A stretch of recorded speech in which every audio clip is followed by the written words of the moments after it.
Thank you for watching, liking, commenting, sharing, and subscribing right now. Money, money, money, money! Yeah, you make money. Well, hopefully you make money, or if you don't make money today, you'll make money at some point in your life. And when you make money, you're probably going to have to pay taxes. But that's a good thing, because if you have to pay taxes, if you owe your government money, that means you made something. I mean, if you get money back from the government, that means you didn't make as much money as you probably could have. I mean, we have tips to help you make more money elsewhere in the channel, in the universe of Nomies. But if you want some tax tips this year or beyond, we've posted something new for you. Tax tips for 2012 should be just as relevant in 2013 if we survive the end of the world this December.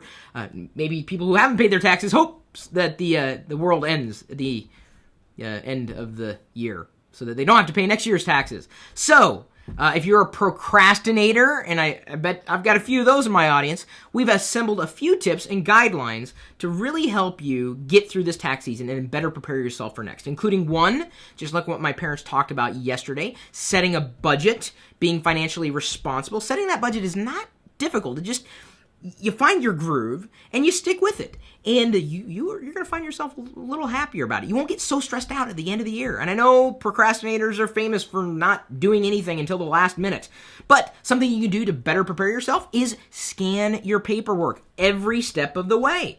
So even if you don't have a scanner, you don't want to take the time to scan in papers and receipts, there are services out there, including one that I've used to send my paperwork in, let them do it. They even scan business cards, and then I can organize it online, access it from my mobile devices, as well as be able to pull it into Evernote to further organize business cards and receipts. So if you take all that paperwork and put it in some kind of digital format, you're going to be able to deal with it a lot easier over time rather than waiting for the last minute. You kind of have to hack yourself to make it easier for you at the time that you need to have that paperwork in front of you.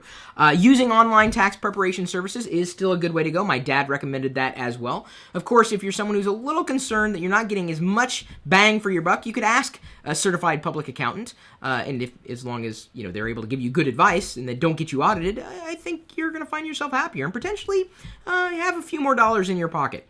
Using the tools you already have, I think, is the best tip that we can possibly provide, because if you look around you, you've got a printer, you've probably got the scanner right there. You can use it, okay?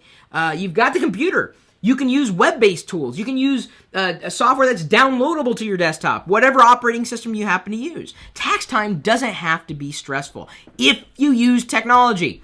So, if you pay taxes and you're looking for tips, take a look at the article and feel free to share it if you will. I'm going to go ahead and share it as well. I'm going to +1 it publicly, just like Daniel Johnson, Sean Jordan, Skylar Johnson, Stacey Ferris, and Matthew Sabia have done. You might as well. And if you don't pay taxes, do you know someone who does pay taxes or should? Send them a link to the article and this video, and maybe you could save them a few more frustrations this year and next.